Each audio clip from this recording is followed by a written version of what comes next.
Hi, everybody. Welcome back to the GEO Show, Episode 6.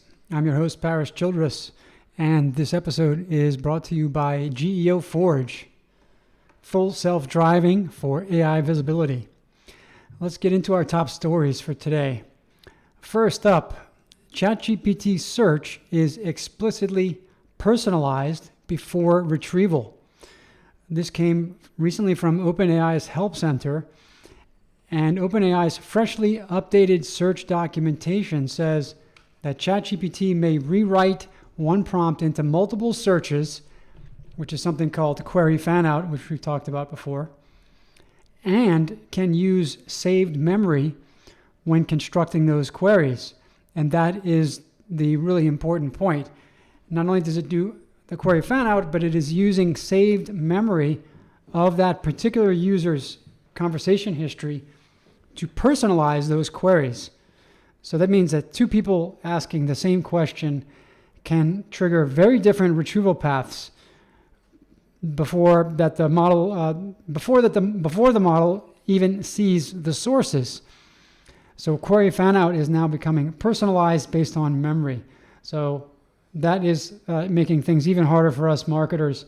But it does mean that GEO testing should include buyer personas and contextual variants as much as possible, not just simply one canonical prompt or even one set of canonical fan-out queries.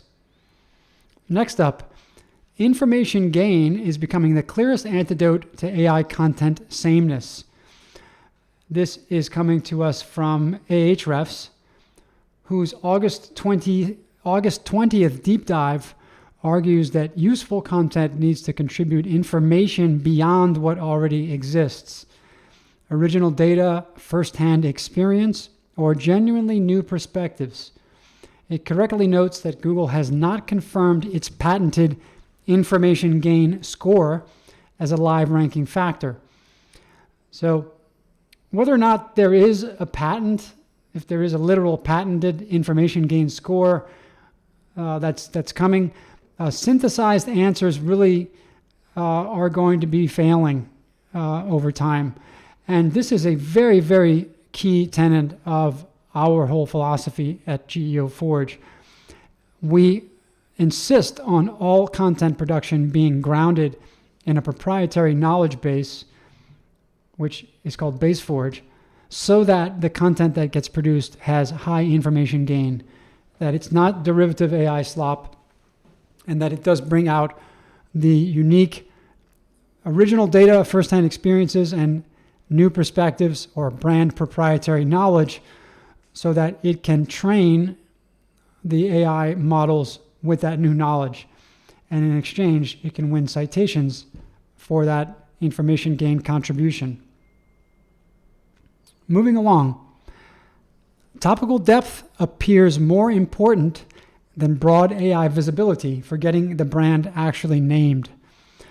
SEMrush analyzed 283,215 citation observations across 1,094 ChatGPT categories.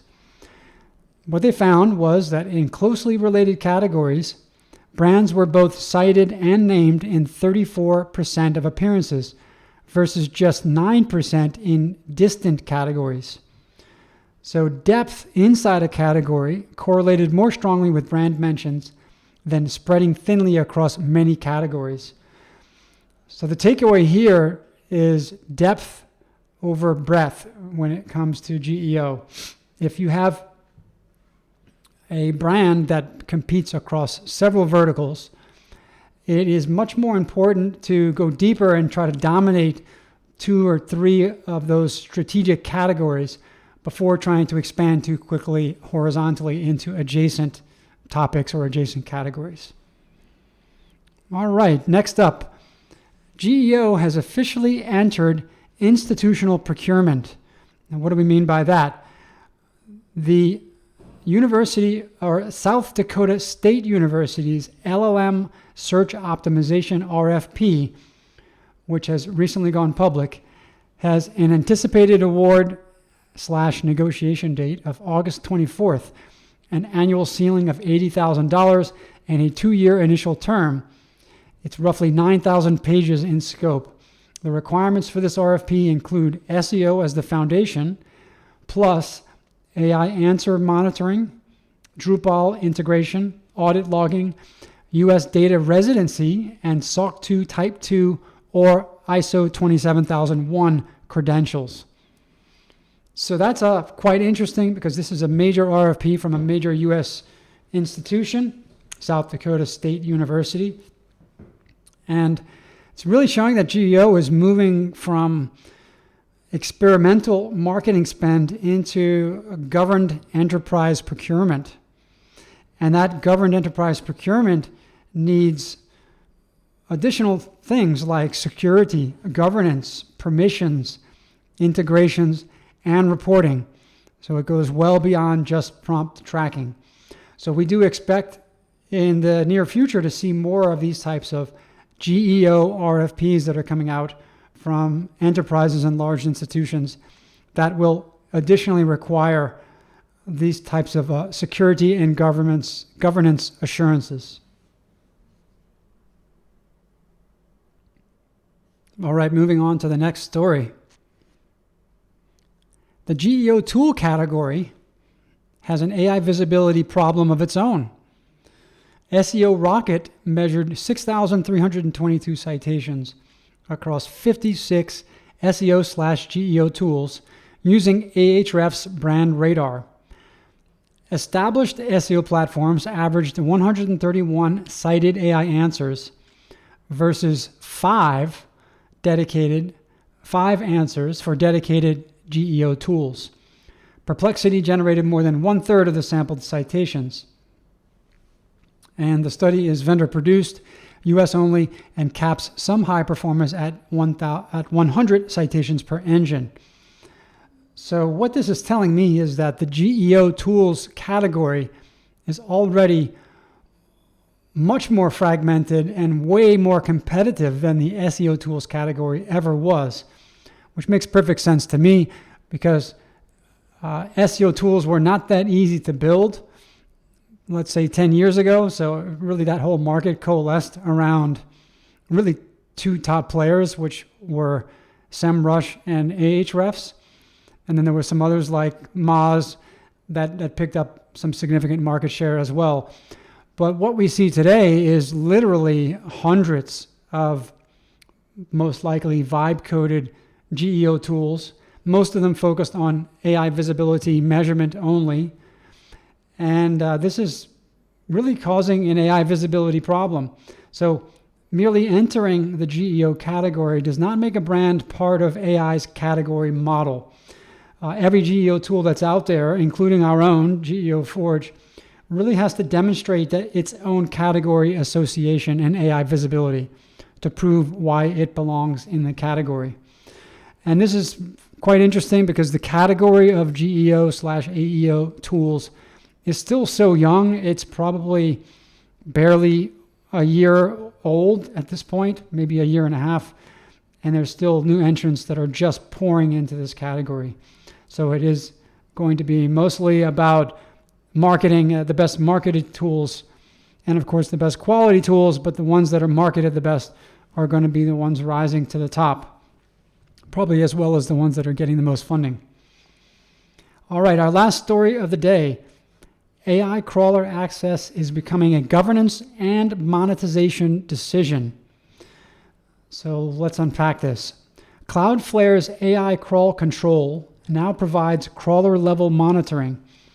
It allows for allow/block policies, robots.txt compliance tracking, and a private beta pay-per-crawl capability across its platform.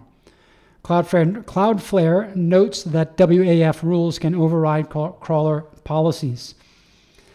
So the whole crawl game, the AI bot crawl management game, is getting more and more complex.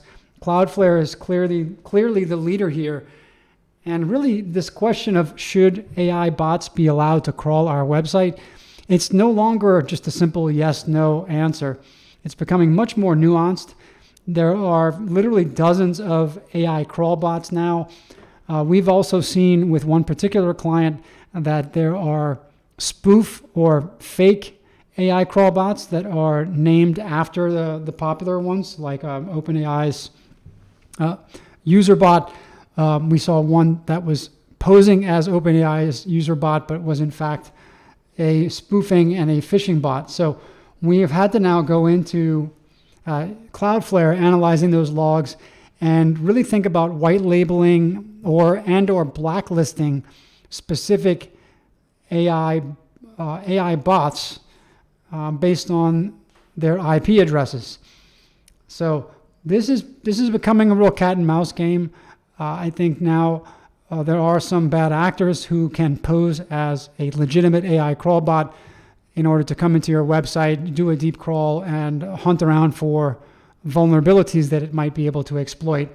So brands now have to be very, very vigilant and really analyze their crawl logs and seeing which AI bots are crawling, how frequently, and does anything look suspicious, and would anything need to be blocked at the IP level.